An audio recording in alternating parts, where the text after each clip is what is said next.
Kumasi Mayor Richard Oforiajima Bwadi openyi kesi a dodo na afa no Kenzuba ona Kumasi Mayor anase KMA Boss wasa kan ho biem as usual say onani asi omomoti pavement so didwa no omom didwa pavement so na omosan ye fi ewo krumo no ono omo na odinani asi omoso a enya asam keto a odin sem dia betudwa impese ekọ na ekotie no utie no na ado adwen kire nso to comment section honom na afi nso no kwan onim so ofa so betimi aboa na watu ye maame mo every pavement no so no because aban akọ o try a emfa obo na homodi ye pa enso no still abusanfo ye ntie ni new strategy na afi no ye wi a ye beto ankomode no so e de every honom bosom for chairman ye nkotie opanyi ne emra sesi weeks ago, I engaged the media on what we are doing to manage the sanitation situation in the city, especially within the central business district. Since then, we have been doing a lot of 1,000 campaigns. So I came out to see how the people are patronizing the dustbins that we have deployed. Let me say that with what I saw the past week and today, there's been a lot of improvement, at least going well. I've not seen these that we have fused piled up somewhere. I see that to a very large extent, in spite of the fact that there are a lot of pockets on the pavement, you don't find a lot of filth by the roadside, which means that most of the interventions that we put in place are yielding results.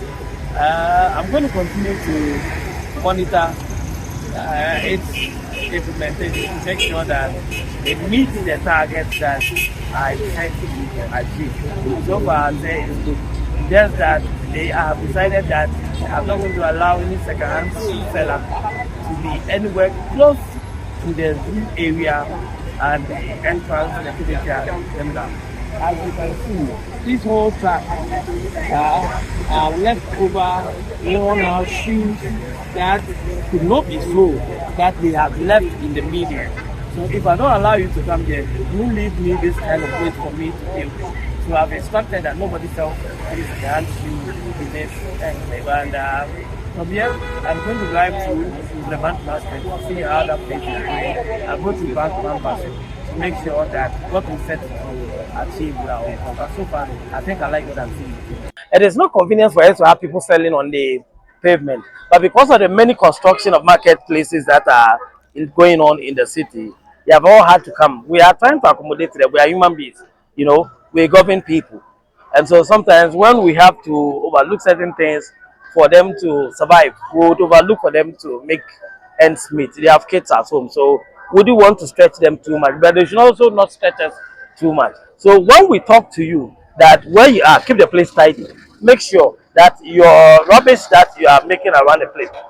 you will not walk more than 30 meters. You find a dustbin close to you. So if I've deployed a lot of dustbins around town, I don't see why you should be living in filth when you can assemble them and put them in the dustbin. So if you can't comply with this simple directive, then it means you are not fit to be where we are accommodating you. I'll get rid of you. Have a clean Kumasi. Want to have a clean city. It is not going to be done by me alone. Let's all get involved. Abusanfo we eyo penye Kinzuba me penidin Kinzuba no because na ye nim se eye ono ansa na obeje KMA Boss no formally na oye oboase MCE ana wasan benya eye KMA Boss nto onde o experience e ba sa district ni municipal assembly ni ma ana wode abevrem e metropolis nim nti now ye nhwe ade kakra openye botai ne se obetu efiase e de free eye asante memu currently, especially Kumasi City no, obetu fi e de free Kumasi KJT Adum Safo Market ne sa eye ye fra say Roman Hill ene eye how do you call it? Baby eye Lancer Chemist wono be refo mudin Lancer Chemist o de kwa alaba honom no omu nyina no honom ye Dr. Mensa, very good. Dr. Mensa, how for no or so betimi atifi every ho nyina. Now, me no ka say, na saying mo by a week, 2 weeks ago, be fe be bia na boiler team krom yes ya boa no ye mefa ye ema ye betete ma me be yes a report no cry fa oti eye landfill site onom ya block ye ma obi anfa boiler nko abobo ya afọ akọ line ya pizempi when na mayor kire say ode eye intervention bia ba wa provide dustbins asisi krom a chese utu na ba kumienu ebisi otu na ba kumienu ene biso enti oba aprobo enei ampa wo hu se maamefo ne papa fonda so pavement so de but efi ne so ate wo hu se improvement abem a chese na chese nani age na emom omo digwa wo pavement no so no because of Central Market phase 2 no ene Growth Market ene Adam Market bi a ye ho adwumenti no ama ye maamenom no ye dan ara o mbetena pavement no so but ohona eyem issue am pese ye hwe no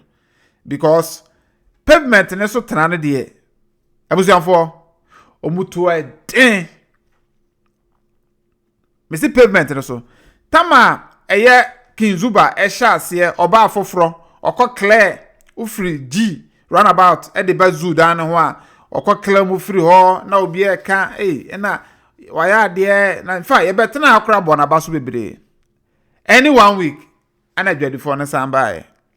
na ye ni bidi nkomo no omo se o eno de da bia omo ye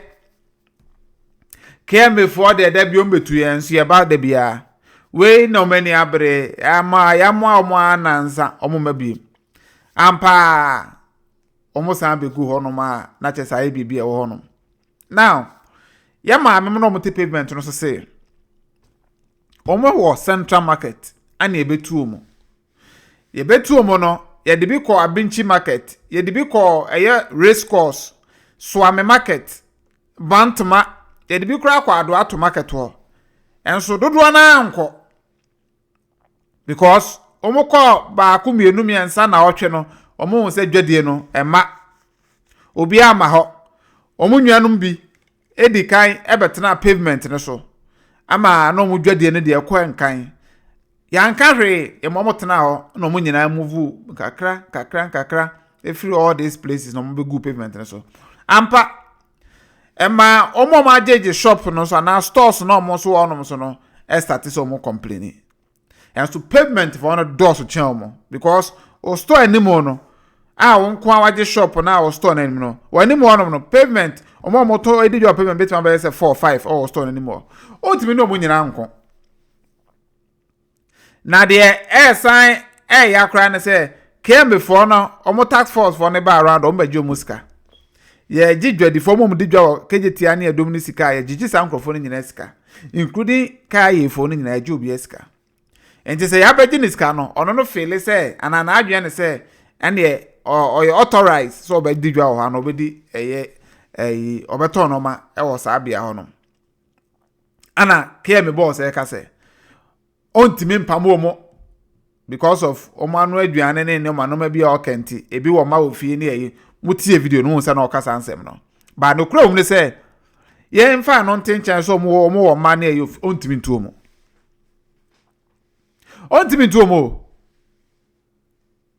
me say former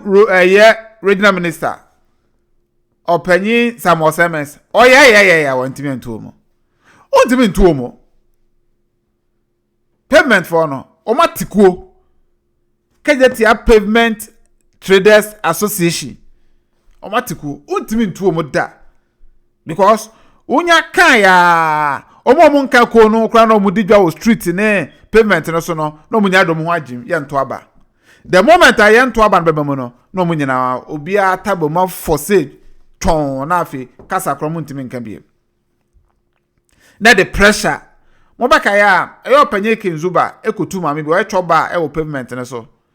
kejetia ono ma okotu no ozema na ni dwane bi afi edu akiri ono abeka ye